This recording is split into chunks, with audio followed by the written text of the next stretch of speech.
కోటి కోటి కృతజ్ఞతలు, కోటి కోటి కృతజ్ఞతలు. చిన్న ప్రార్థన చేసుకుందామండి. మమ్మల్ని అతిమిక్కిలుగా ప్రేమించిన మా ప్రియ పరలోక తండ్రి, మీ బంగారు పాదములకు వందనాలు స్తోత్రాలు చెల్లించుకుంటున్నాం తండ్రి. ఈ యొక్క పరిశుద్ధ దినము, పండుగ దినము, పునరుద్ధాన దినములో ప్రభువా ఏ విధంగా తండ్రి నైనా మరి నీ సన్నిధిలో చేరి నైనా మిమ్మల్ని ఆరాధించడానికి, మిమ్మల్ని మహిమపరచడానికి, మీ నామమును హెచ్చించడానికి, మీ నామమును కనపరచడానికి ప్రభువా మీ సన్నిధికి చేరి ఉన్నాం. నైనా మీరు మా మధ్యలో ఉన్నారు. నైనా మీరు మాతో మాట్లాడుచున్నారు ప్రభువా. నైనా మీ యొక్క వాక్యం ద్వారా మీరు మమ్మల్ని బలపరిచిన ప్రభువా, మీ మాట మా నోట ఉంచండి. నైనా మా యొక్క హృదయ ధ్యానము మీకు అంగీకారంగా ఉండేలాగున మీరు సహాయం చేయండి. చేరి వచ్చిన మీ బిడ్డలందరినీ మీరు దీవించండి. సంఘ కాపరి గారిని మీరు దీవించండి, మీరు ఆశీర్వదించండి. సంఘమును ఇంకనూ మీరు బలపరిచి మీరు ఆశీర్వదింపు చేయమని అనేకులకు ప్రభువా యొక్క సంఘము ఆశీర్వాదకరంగాను, మేలుకరంగాను, దీవెనకరంగాను ఉండులాగున మీరు సహాయం చేయమని, మీరే మహిమా ఘనత ప్రభావాలు పొందుకోమని మా ప్రభువును మా రక్షకుడైన యేసుక్రీస్తు వారి అతి శ్రేష్టమైన నామములో ప్రార్థించి అడిగి వేడుకొంచున్నాము తండ్రి, ఆమేన్. ఈ యొక్క సమయం ఇచ్చినటువంటి ఎంఎం జాకోబ్ అన్నగారికి నా ప్రత్యేకమైనటువంటి వందనాలు తెలియజేస్తూ ఉన్నామండి. సంఘంలో ఉన్నటువంటి పెద్దలందరికీ, చేరి ఉన్నటువంటి వారు అందరికీ నా ప్రత్యేకమైనటువంటి వందనాలు తెలియజేస్తూ ఉన్నాను. ఈ యొక్క సమయంలో మరి నా యొక్క సాక్ష్యం చెప్పి ఆ తర్వాత వాక్యంలోనికి వెళ్ళాలని ఆశపడుతున్నానండి. నా పేరు రూప, మా హస్బెండ్ పేరు ప్రశాంత్ గారండి. మా నాన్నగారి పేరు బోయాజు, మా అమ్మగారి పేరు రూతమ్మ. మాది విజయవాడ అండి. విజయవాడ నుంచి ఒక 10 కిలోమీటర్ల దూరంలో గుంటుపల్లి అనేటటువంటి గ్రామం. మేము ఇంట్లో అందరం ఆడపిల్లలు. నాకంటే ముందు 4 ఆడబిడ్డలు, మా అక్క వాళ్ళు 4 ఉన్నారు. నేను కూడా ఆడపిల్లను పుడతానేమో అని చెప్పేసి అమ్మ అబార్షన్ చేయించుకోవాలని చెప్పేసి వెళ్ళాలని అనుకున్నప్పుడు మరి ప్రార్థన చేసినప్పుడు రాత్రి కర్రలో దేవుడు ఆమెకి ఒక ఒలీవ మొక్కను చూపించి, అమ్మ ఈ మొక్క కూడా నీదే అని చెప్పేసి తీసుకో అని చెప్పేసి మరి ప్రభువు మరి అమ్మకి ఆ ఒలీవ మొక్క ఇవ్వడం జరిగింది. ఆ తర్వాత అమ్మ అబార్షన్ చేయించుకోవడం మానేశారు. మేము కుటుంబంలో 5 ఆడపిల్లలు అయ్యాము. 5 ఆడపిల్లలు అయిన తర్వాత మా గ్రామంలో మా యొక్క కుటుంబం మాత్రమే క్రైస్తవ కుటుంబంగా ఉండేది. మరి మా నాన్నగారు ప్రతి రాత్రి బయట వరండాలో బయట మరి ప్రార్థనలు పెడుతూ ఉండేవాళ్ళు. ఇంటింటికి వెళ్ళి వారి యొక్క కుటుంబాల్లో వాక్యం చెప్తా ప్రార్థన పెడతా ఉండేవారు. మరి మమ్మల్ని మా యొక్క ఊర్లో చిన్న ఆర్సిఎం స్కూల్ ఉండేది. ఆ స్కూల్లో చదువుకున్నాం 1వ తరగతి నుంచి 4వ తరగతి వరకు. తర్వాత నేను మరి బిషప్ అజ్రే గర్ల్స్ హై స్కూల్ అని విజయవాడలో ఉంది, అక్కడ చదివించారు. ఆ తర్వాత నేను స్టాఫ్ నర్స్ చదివానండి గుంటూరులో కొగ్లర్ హాస్పిటల్ లూథరన్ సంఘంలో. మరి ఆ తర్వాత వివాహం కోసం మా అమ్మ నా వివాహం కోసం 40 దినాలు ఉపవాసం ఉండి ప్రార్థన చేశారు. ఎవరు ప్రభు అని చెప్పేసి, ప్రభు ప్రశాంత్ అని చెప్పారంట. ప్రభు మరలా ప్రశాంత్ అన్నావు, ఈ లోకంలో ఎంతోమంది ప్రశాంతులు ఉంటారు, నేను ఎక్కడికి వెళ్ళి ఎతకను ప్రభు అని చెప్పేసి మరలా మా అమ్మగారు ఉపవాసం ఉండి మళ్ళీ ప్రార్థిస్తూ ఉన్నారు. ప్రార్థించినప్పుడు నేను స్టాఫ్ నర్స్ చదువుతూ ఉన్నానండి, లాస్ట్ ఇయర్లో ఉన్నాను. చదువుతూ ఉన్నప్పుడే మరి సంబంధం వచ్చిందని చెప్పేసి హాలిడేస్కి వస్తే మరి వారు ఎవరో మాకు తెలియదు, మేమెవరో వారికి తెలియదు. వారు మా ఇంటికి ఎవరో తీసుకొని వచ్చారు. అయితే నేను చిన్నపిల్లని చెప్పేసి మరి ప్రశాంత్ గారు వెళ్ళిపోతూ ఉన్నారు. అయ్యా నీ పేరేంటి, దేవుడు నాకు ప్రశాంత్ అని చెప్పి చూపించాడని చెప్పేసి మరి మా అమ్మగారు చెప్పినప్పుడు వెంటనే ప్రశాంత్ గారు ఆగిపోయారు. నా పేరు ప్రశాంతేనమ్మా అని చెప్పారు. మరి ఆ విధంగా మరి దేవుడు మమ్మల్ని జతపరిచాడు. మరి మేము వివాహం జరగటానికి ముందు కూడా మరి ప్రశాంత్ గారి యొక్క పాస్టర్ గారు దేవరాజు గారు నన్ను వారి ఇంటికి పిలిచారు. మా నాన్నగారు మా అమ్మగారు నేను వారి ఇంటికి వెళ్ళడం జరిగింది. వెళ్ళినప్పుడు పాస్టర్ గారు అడిగారు, అమ్మ ప్రశాంత్ సేవకు సమర్పించుకున్నారు, మరి నువ్వు స్టాఫ్ నర్స్ చదివావు కాబట్టి నువ్వు కూడా సేవకు వెళ్తావా అని చెప్పేసి నన్ను అడిగారు. అప్పుడు నేను అన్నాను వెళ్తాను అని చెప్పాను. ఎందుకంటే మన సంఘాల్లో చాలా పరిచర్యలు జరుగుతూ ఉన్నాయి. మా మేనమామ గారు వాళ్ళు కూడా సేవ చేస్తూ ఉన్నారు. మా నాన్నగారు కూడా ఊర్లో రైల్వే జాబ్ అయినప్పటికీ రైల్వే ఉద్యోగం చేసుకొని వచ్చి సాయంత్రం పూట గ్రామాల్లో మరి సేవ చేస్తూ ఉండేవారు. అలాంటి పరిచర్య అనుకున్నాను. నేను కూడా సరే అని చెప్పాను. చెప్పిన తర్వాత మా యొక్క వివాహం జరిగింది విజయవాడలో.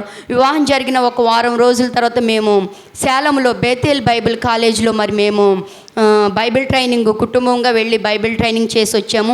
చేసి వచ్చిన తర్వాత అక్కడ నేను ట్రైనింగ్ అవుతూ ఉన్నప్పుడే మరి నాకు గర్భం వచ్చింది.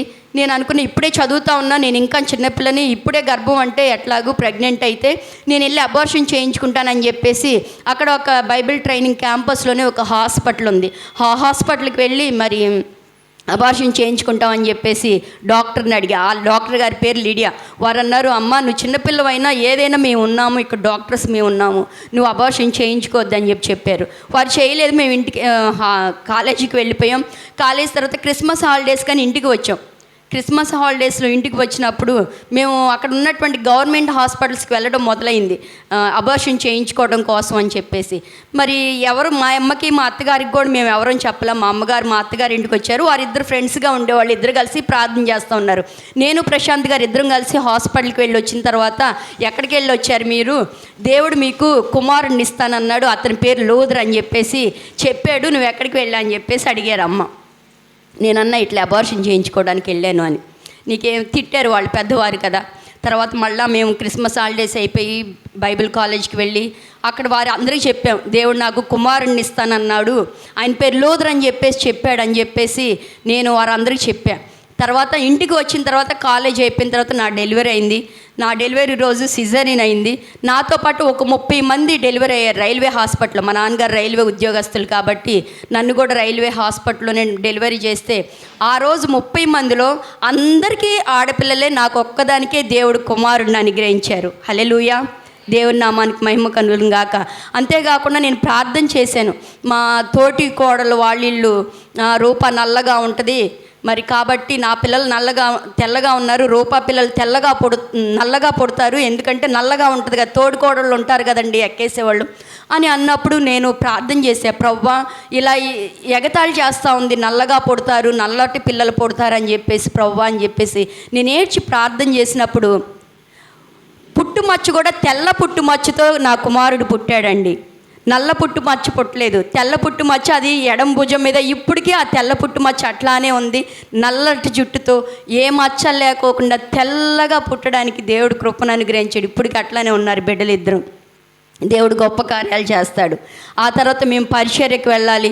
మరి చిన్నప్పుడే నాకు దేవుడు వాగ్దానం ఇచ్చాడు, నువ్వు అనేక జన్మలకు తల్లి వగుదు అని చెప్పేసి. నేను ఎగతాళి చేసేదాన్ని, ఏమి చిన్నపిల్లకి అనేక జనాలకు తల్లిని ఎట్లా అవుతాను అని చెప్పేసి. ఎందుకంటే మనకి డిసెంబర్ 31 వచ్చిందంటే, 1వ తారీఖు వచ్చిందంటే జనవరి 1వ తారీఖు మనం ఏం చేస్తాం, యొక్క వాగ్దానపు కార్డులు మనం తీసుకుంటూ ఉంటాం. ఆ వాగ్దానపు కార్డులో నాకు వచ్చింది, నువ్వు అనేక జన్మలకు తల్లి అవుతావు. నేను ఇప్పుడు చిన్నపిల్లని చదువుకుతా ఉన్నాను, అనేక జన్మలకు తల్లిని ఎలా అవుతాను అని చెప్పేసి. తర్వాత మేము మరి ఇంటర్వ్యూ కోసం వెళ్ళాల్సి వచ్చింది. మేము FMBB friends missionary prayer band అనేటటువంటి సంస్థకు మేము అప్లికేషన్ వేయాలి. మామూలుగా అయితే మరి క్వాలిఫికేషన్ ఉంటుంది, ఇంటర్మీడియట్ చదివి పై చదువులు ఉన్న వాళ్ళకే అక్కడ మరి FMBBలో సేవకులుగా తీసుకుంటారు. మేము అప్లికేషన్ వేయలేదు, ఏం వేయలేదు. ఆ సంఘంలో FMBB పరిచర్లో చేస్తున్న ఇంకొక అన్న ప్రశాంత్ కుమార్ అన్నని ఉన్నారు విజయవాడలో. వారు అన్నారు, ఈవినింగ్ సాయంత్రం 6 గంటలకు అలా పిలిచి, మీ ఇద్దరు రండి, మరి మిషనరీ పరిచర్యకి రేపొద్దున ఇంటర్వ్యూలు జరుగుతూ ఉన్నాయి, మీ ఇద్దరు వెళ్ళాలి అని. మేము అన్నాము, అన్న మేము అప్లికేషన్ వేయలేదు, ఏం వేయలేదు, మమ్మల్ని ఎలా తీసుకుంటారు అంటే, లేదు మీరు వెళ్ళండి, మీరు వెళ్ళి ఇంటర్వ్యూకి అటెండ్ అవ్వండి అని చెప్పేసి. మేమిద్దరం నైట్ బయలుదేరాము విజయవాడ ప్లాట్ఫామ్ మీద. అప్పుడే బక్సింగ్ గారు అన్న చనిపోయారు. చనిపోయిన తర్వాత ఫిలిప్ అన్నని హెబ్రోన్ సంఘానికి వేరే అన్న ఇన్ఛార్జ్కి వచ్చారు. వారు అక్కడ ప్లాట్ఫామ్ మీద ఉన్నప్పుడు ఒక ఫ్రెండ్, ప్రశాంత్ గారి ఫ్రెండ్ ఒక చూసి మమ్మల్ని, రండి ఇలా మరి ఫిలిప్ అన్న అక్కడ కూర్చొని ఉన్నారు, ట్రైన్ కోసం వెయిట్ చేస్తున్నారు, మీకు పరిచయం చేస్తాను రండి అన్నప్పుడు, మరి మేమిద్దరం అక్కడికి వెళ్ళినప్పుడు మరి మమ్మల్ని పరిచయం చేశారు. ఏం చేస్తున్నారంటే, మేము ఇలా ఇంటర్వ్యూకి వెళ్తున్నాం FMBB పరిచర్యకి అని చెప్పినప్పుడు, మంచి పరిచర్య బాగా చేయండి అని చెప్పారు. మేము అక్కడే విజయవాడలోనే ప్లాట్ఫామ్ మీద ఇద్దరం మోకరించగా మరి ఫిలిప్ అన్నగారు మా మీద చేతుల నుంచి ప్రార్థన చేయటం, మేము అక్కడి నుంచి ఇంటర్వ్యూకి వెళ్ళాం. చెన్నై ఇంటర్వ్యూకి వెళ్ళినప్పుడు మరి రోజంతా ఇంటర్వ్యూకి అందరికీ జరుగుతూ ఉంది, మమ్మల్ని మాత్రం పిలవడం లేదు. ఎందుకంటే అందరూ అప్లికేషన్స్ వేస్తారు, మేమేమో అప్లికేషన్ వేయలేదు. వాళ్ళు అప్లికేషన్ నెంబర్ వైజ్గా పిలుస్తారు. రాత్రికి 7 అయిపోయింది, 8 అయిపోయింది. ఆ సమయంలో మమ్మల్ని పిలిచి నన్ను అడిగారు, అమ్మ నువ్వు స్టాఫ్ నర్స్ చదివావు, మీకు మంచి ఉద్యోగాలు, మంచి శాలరీస్ వస్తాయి, 30-40 వేలు అప్పట్లోనే వస్తూ ఉంటాయి, మరి ఇక్కడ మేము ఎఫ్ఎంబీబీలో ఇచ్చేది 1000 రూపాయలు మాత్రమే, మరి నువ్వు సేవకు వస్తావా అని చెప్పేసి అడిగారు. సేవకు వస్తావా, లేదా 1000 రూపాయలు నచ్చలేదు, 1000 రూపాయలు సరిపోలేదని చెప్పేసి మధ్యలో విడిచిపెట్టి వెళ్ళిపోతావా అని చెప్పేసి నన్ను అడిగారు. అప్పుడు నేను అన్నాను, విడిచిపోయేదాన్ని అయితే, మధ్యలో వదిలేసి సేవను వదిలేసి వెళ్ళిపోయేదాన్ని అయితే, ఇంత దూరం విజయవాడ నుంచి, అప్పట్లో చాలా కష్టం కదండి మనకు ప్రయాణాలంటే, ఇప్పుడంటే ఈజీ అయిపోయినాయి, ట్రైన్స్ అన్నీ చాలా చక్కగా ఉన్నాయి. అప్పుడు అన్నాను, ఇంత దూరం వచ్చేదాన్ని కాదండి, విజయవాడ నుంచి చెన్నై వరకు రావాల్సిన అవసరం లేదు, నేను విడిచిపెట్టి వెళ్ళేసేదాన్ని అంటే